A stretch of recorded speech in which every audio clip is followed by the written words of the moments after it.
ৰোদ পোৱাবৰ কাৰণে মাতিবা নৌকাক ৰোদ পোৱাবৰ কাৰণে মাতিবা নৌকাক বলাই দেখোন আহিলেই ৰহদৈৰে যাক লগে লগে লৰি আহিল সেউতীহঁতৰ মাত পাৰ বগাই নামি আহিল ডালিমীৰে যাক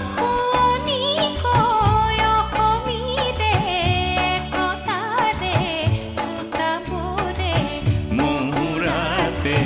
ললেহি পাত ও আইতা আইতা ও এনেই আইতা নাচনি তাতে নাতিনীৰে বিয়া অসম আকাশ পোহৰ হ'ব উৰুলিটি দিয়া ও আইতা আইতা ও এনেই আইতা নাচনি তাতে নাতিনীৰে বিয়া